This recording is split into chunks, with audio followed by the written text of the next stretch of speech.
Industrial Talk is brought to you by Palo Alto Networks. Palo Alto Networks offers zero trust for your operational technology without the PTSD. If you're in the digital transformation game, keeping operational technology secure and running smoothly is a tall order. It's enough to make any coolest operations director wake up in night sweats. Palo Alto Networks Zero Trust OT Security delivers comprehensive visibility and security for all OT assets, networks, and remote operations. It provides best-in-class security while simplifying OT security management. It sees and protects everything in the network, and it automates threat detection while implementing zero trust across all operations. So sleep better at night knowing you have the most comprehensive platform to detect, manage, and secure your OT assets. Learn more about the Palo Alto Networks Zero Trust solution. Go out to PaloAltoNetworks.com. That's PaloAltoNetworks.com. Find out more. You will not be disappointed. Welcome to the Industrial Talk Podcast with Scott MacKenzie. Scott is a passionate industry professional dedicated to transferring cutting-edge, industry-focused innovations and trends while highlighting the men and women who keep the world moving. So put on your hard hat, grab your work boots, and let's go. All right, welcome to Industrial Talk. Thank you very much for joining the number one industrial-related podcast in the universe that celebrates industry professionals all around the world. Because you're bold, brave, you dare greatly, you innovate, you collaborate, you solve problems. That's why this platform celebrates you. All right, this is a marketing conversation. This is why industry needs to do a better job at marketing. We are talking to Chris Pierre. He is the author of The Great 8 Pillars, as I show it on the video. And I read the book, and you know what it's about? Yep, marketing, but nuts and bolts. Let's get cracking into the conversation. Yeah, I devoured it. It was a great book. You need it. It's out there on Industrial Talk. The link. You can get it at Amazon. So that's one thing. And what I did like about it was that throughout the book, you can download templates and how Chris and his team look at marketing challenges right there, right now. Definitely an absolutely wonderful book to get for your library. But it's not just that. I dog-eared it. I got dog ears in this thing to say, go back to this one, reread it. And I was out on the website and I was downloading and doing all of the stuff that is necessary to get the most out of that book right there. All right.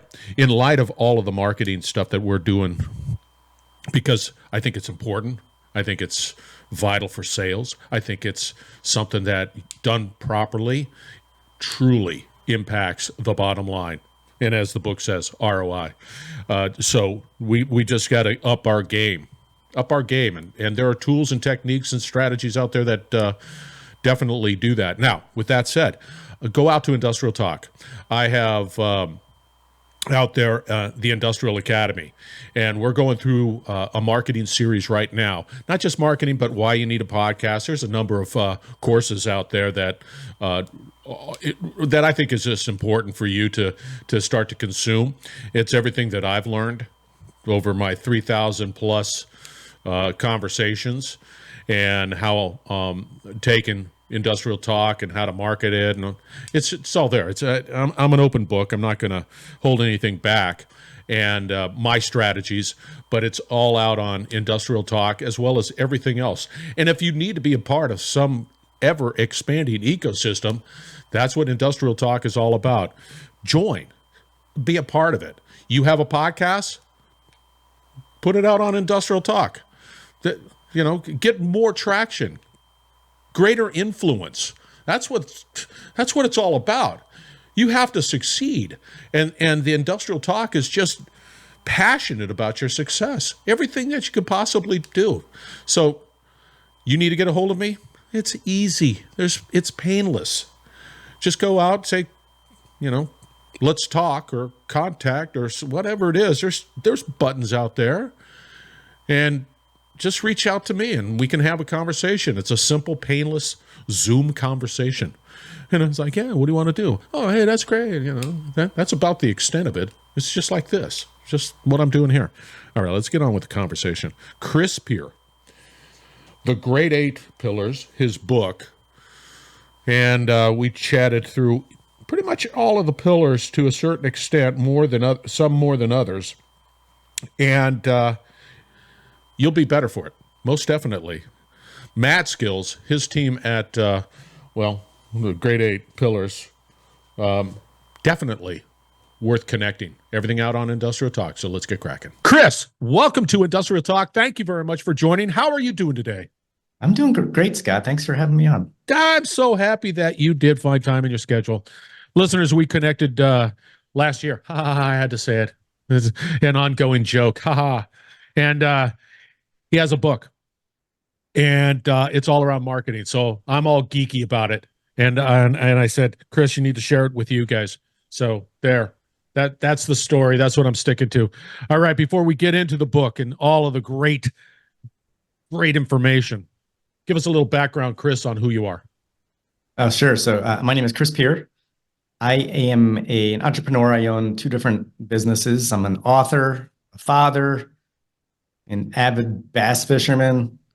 But what I'm really passionate about is helping manufacturing companies to grow. And that's really what I've based my career off of. See, it's an interesting conundrum, right? I'm a manufacturer. I got into manufacturing because I like manufacturing these things, and I'm really hot into these things. And I suspect that because I make the best thing, that everybody's just going to be knocking down the door, and that's just not the case. It could be the best thing, don't get me wrong, but if you don't deploy some strategies around how to get people knocking on the door, then just nobody comes to it. It's like and we're gonna have a link to his book out there because he was so kind and wonderful. He sent me a copy. Is this out on Amazon? It is on Amazon. Yep. Okay, so I'm gonna have the link to his book out on Amazon. So fear not, get it. I've got my dog ears all ready to go. I rifled through it. Excellent job. His picture doesn't look like his picture or his video picture right here. That's a different picture. But anyway, all good.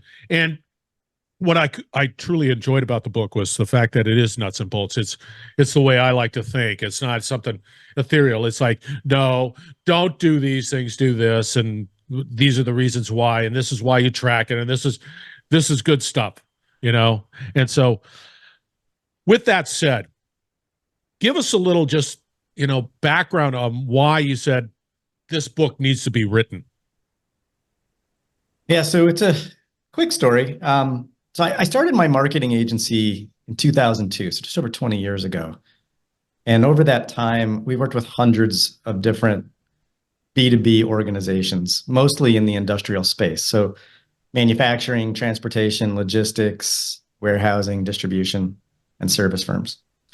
And what we realized was we had customers that were wildly successful with marketing, and then we had clients that weren't. And a couple of years ago, right before COVID, my new VP of sales came into my office. He said to me, Chris, I'm reading our case studies. How are we getting these results for our clients? He's like, are they real? And I started laughing. I said, well, of course they're real. We're not lying in our marketing collateral.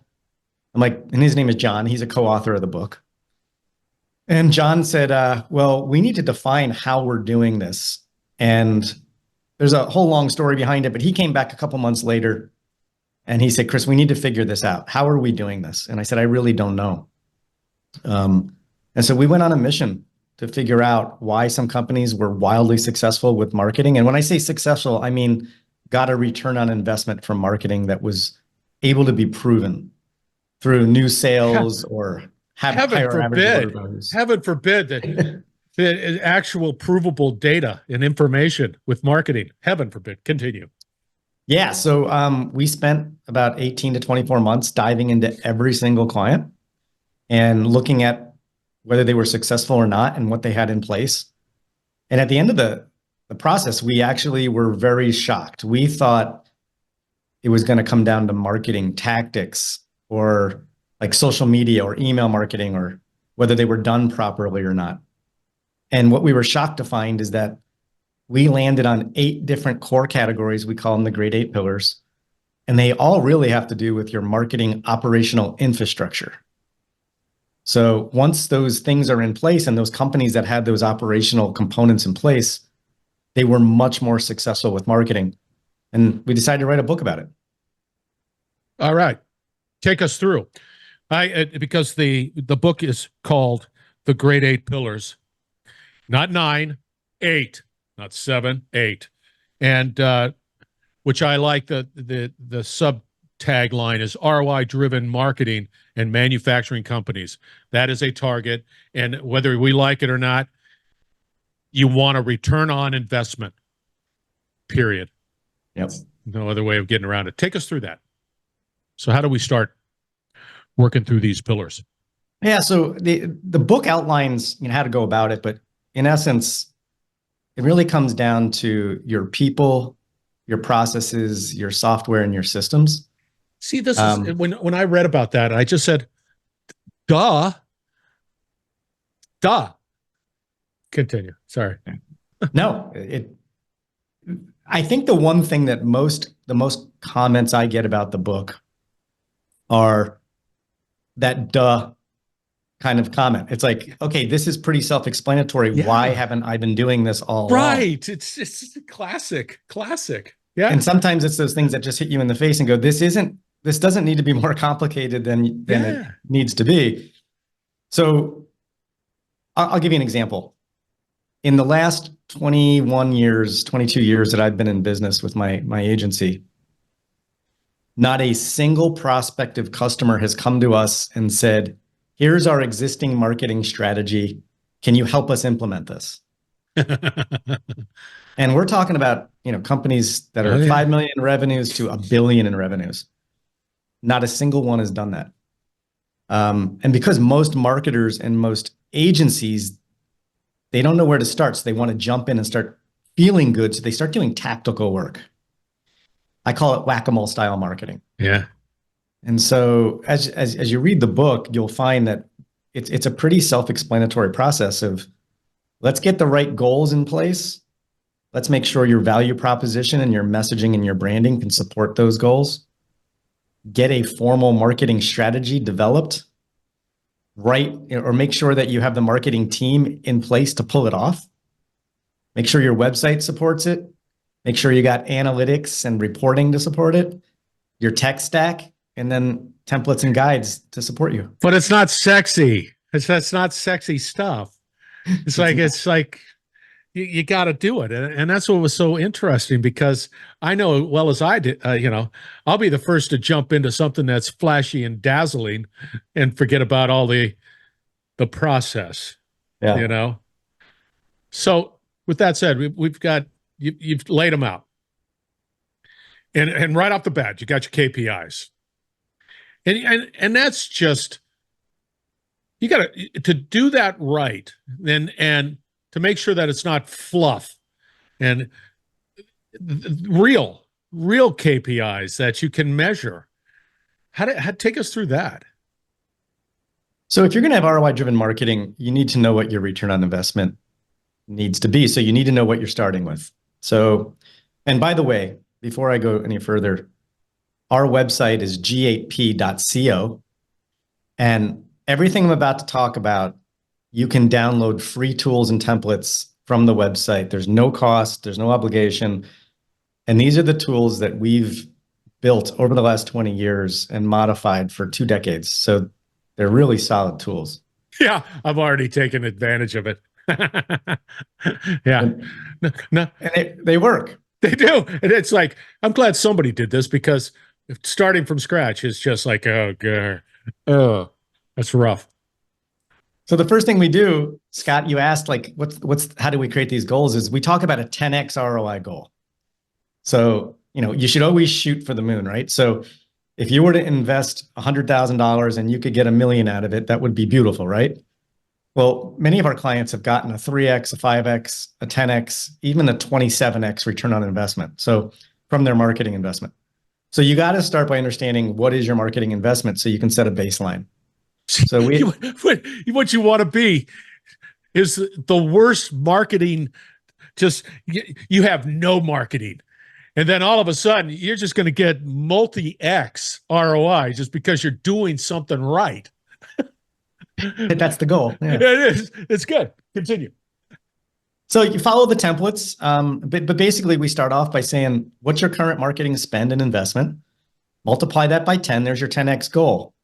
Okay, now what are the KPIs or the key performance indicators that you need to track along the way? So we have recommended key performance indicators that you track, and each chapter dives into them further and further.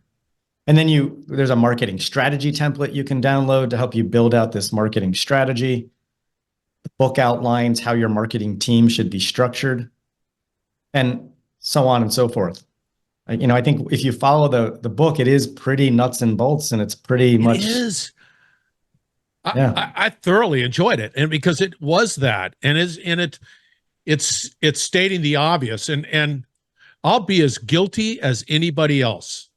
I've run companies, I've had companies, and I have to say, it was only until recently, within the 5 years or something, recognizing that marketing is so vital and doing it right. And then there's just so many, I guess, distractions that can exist. Yeah, we want to market. And then you get distracted and it just doesn't really pull it. And then all of a sudden, you're looked at as an expense as opposed to a something that's, impacting the bottom line in a positive way. You're an expense. Well, why? Anyway, continue with the 8 pillars. I'm telling you, I ate it up. Yeah, no, and I think what you're talking about, Scott, it is simple. A lot of people ask me who the book was written for, and it's really written for the marketing and sales leader. This isn't a tactical marketing book. This isn't how to do marketing tactics like social media or SEO or email marketing or any of those other things. Right. This is about how you build your marketing operation. And I've had several CEOs read the book, and surprising to me, I thought it was a very great compliment. They said, Chris, by reading your book, I now know how to manage my marketing team. Yes. I know what to expect from marketing. I know what questions I should be asking, and I know what my agency should and shouldn't be doing. And so just having that peace of mind, I think gives me a lot of satisfaction. I have to say that in the companies that I've run, I never had any conversations wrapped around marketing. I just assumed that marketing was getting done. Here, go, be marketer. Whatever that looks like. And that's just not the case. It's just not the case. That's good. Yeah. Yeah. And even in pillar number 6, we talk about analytics and reporting.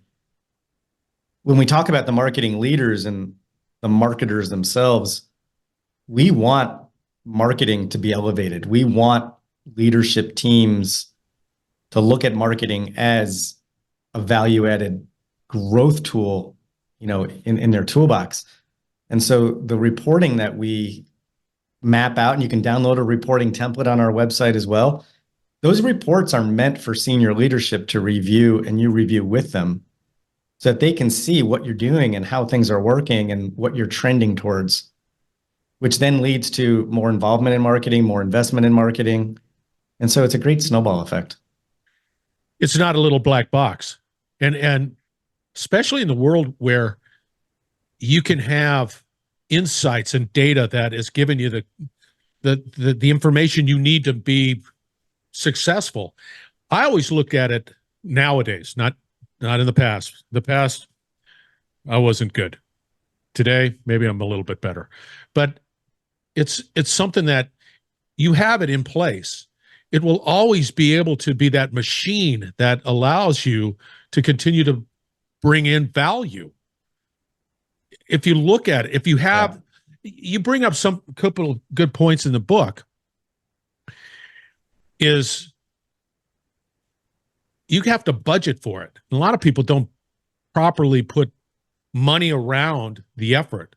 Again, it's a misperception of what marketing is. But you're saying, hey, properly capitalize it and put these things into place and follow the process, follow the steps.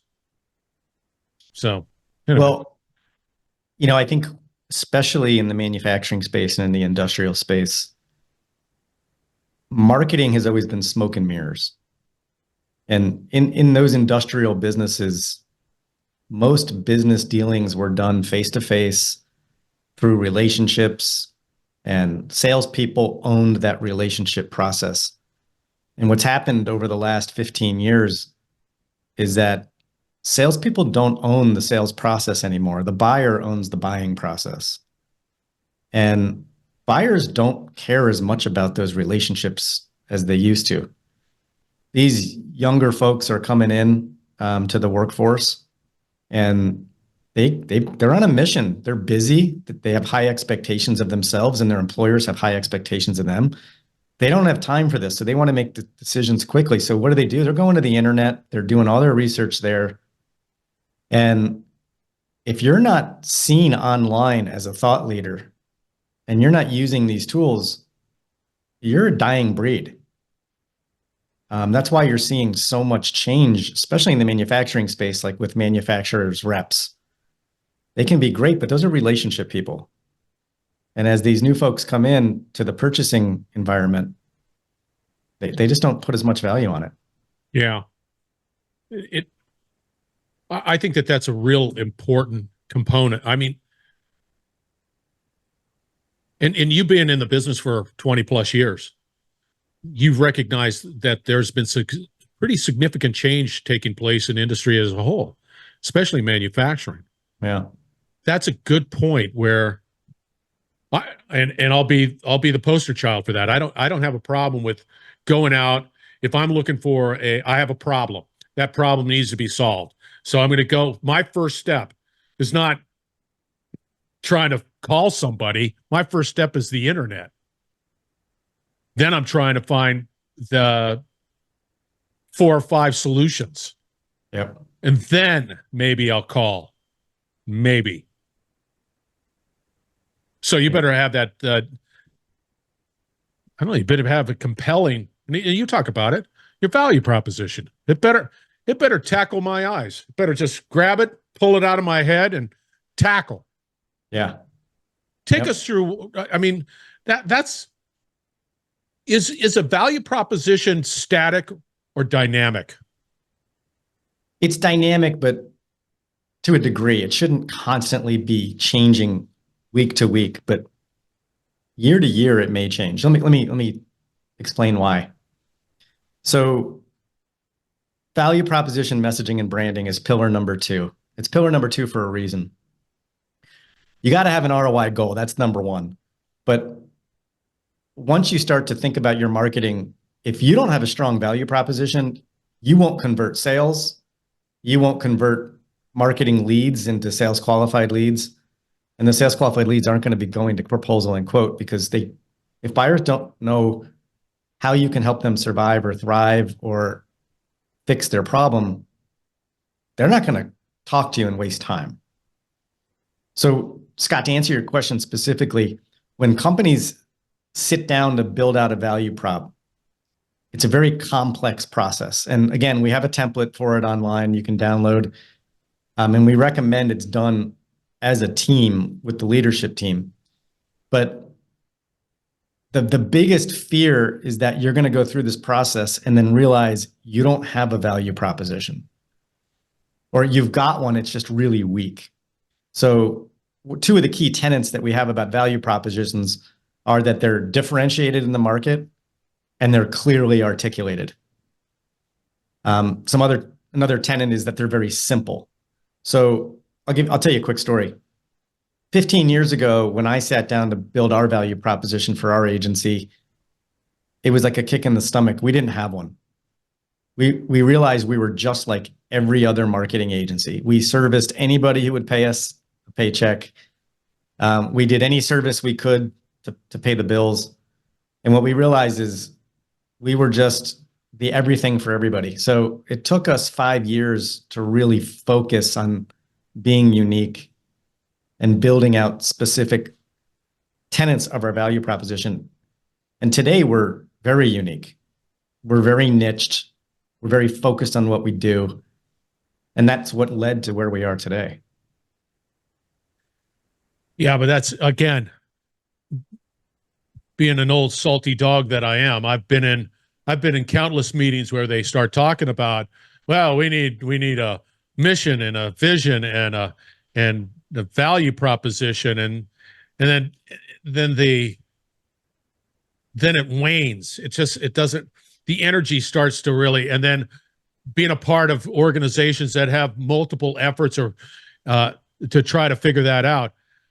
This is where I find that it's up to the executives, that C-level, to drive it, to just drive it.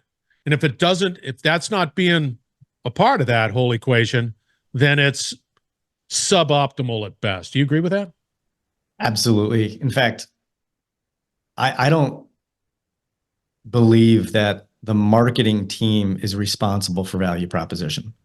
I think the marketing team and the sales team leaders should demand that there is a well-articulated and differentiated value prop, because they'll become more successful. But it's up to the leadership team, the executive team, to make sure that you have one and that it's lived in your organization. And to answer your question from earlier a little bit clearer, your value proposition will change over time, but you need to be very cognizant of it. I'll tell a quick. Yeah, go ahead. Tell you the story. I'll tell a quick story. And this is in the book as well. I tell a lot of lessons learned in the book. We were working with a group purchasing organization. I won't mention any specific names, but they were a pretty big organization in the manufacturing space.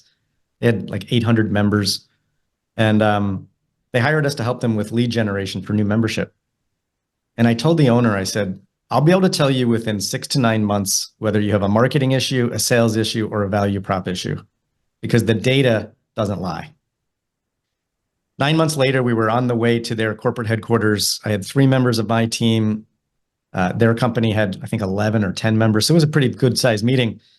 And before the meeting even starts, the owner comes in and she slams her book down on the table. She said, Chris, where are all my new members? You said I'd have new members by now. And I told her, I said, I didn't promise you I'd have you new members. I told you I'd tell you whether you had a value prop, or sales or marketing issue. And I said, I can tell you with high confidence, you no longer have a marketing issue. I've got all the data in this file that I'm going to present to you today that shows all your trending KPIs, all the positive things that are happening. I can also tell you that I've been in your CRM and I've seen the follow-up your sales team is doing, and they're spot on. They're doing a great job. I go, you have a value proposition issue. It's too difficult to do business with your organization. And I explained the reasons. I found out later that she was pretty upset with me after that meeting because I essentially called her baby ugly. But she listened and we fixed it. 3 or 4 months later, they had the most new members join that they've ever had over that period of time. And then she sold the organization and cashed out about 1.5 years later. So these things do matter. I mean, and they are really, really important. Yeah, kudos to the lady. I mean, it's hard to hard to take that criticism or that insight, especially when you're so married to it. I would imagine she's all a part of the whole older value proposition creation, all in her head, that type of thing. What made that value proposition? What did you do to change it? What was the real problem? In their particular case, they had some barriers to entry in order to do business with them and become a member. And a lot of their messaging was around them. And this is very common, Scott, with most companies. They say what they do Yeah.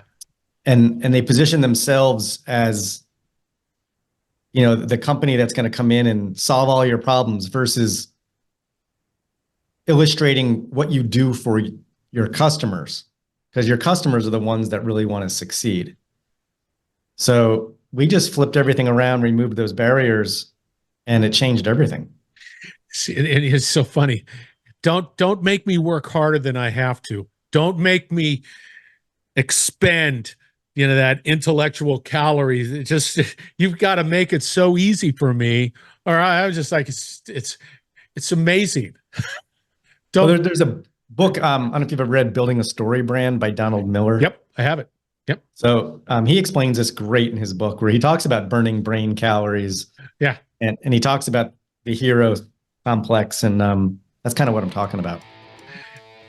That's where I got the brain calories. Yeah, it's a really good book. It is. It really is. There's so much information out there. I'll tell you, man. It's something. So as we go through the pillars, we've got to wrap it up because we're already It's amazing. So what we have is KPIs. I can see that a lot of effort there, a lot of focus. Must be good. Value proposition, messaging and branding, all there. We've got marketing strategy, the team structure. We've got the website. The website's huge. It's huge. It's huge. And then we've got the analytics, technology stack.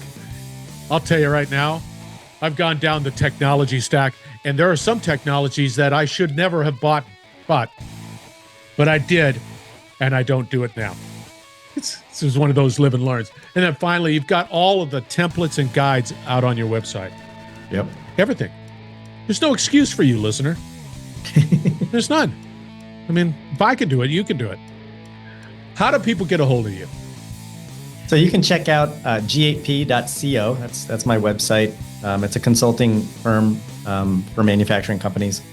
I also own a marketing agency called syncshow.com. It's SYNC show.com. And soon to be launched is going to be chrispierre.com. So you can hire me for speaking or workshops and consulting. Look at you. A doggone entrepreneur at heart. Look at that. I love it. Very good. All right. We're going to have all the contact information for Chris out on Industrial Talk. So fear not. Reach out to him. We're going to also have all the links to his book and anything else we can shamelessly backlink to on our website out on Industrial Talk. Thank you very much for joining. We will be right back. You're listening to the Industrial Talk Podcast Network.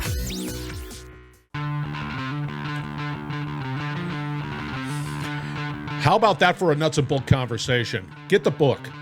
The Great 8 Pillars. You need to succeed at marketing. And this is just nuts and bolts. It's just what we do. I gravitate toward that shiny object. I know you do too sometimes, but that's what this is all about. Let's get the process solid and our focus right there, man. Get the book. It's all out on Industrial Talk, most definitely. Amazon has it. And reach out to Chris. Make sure that he's a part of your network. All right, we're building that platform, that Industrial Talk platform. You need to be a part of the ecosystem. You need to be contributing to this ecosystem. Your voice needs to be heard. We've got education opportunities. We've got webcasts. We've got, of course, podcasts, as you know. We have the videos. We have sprints.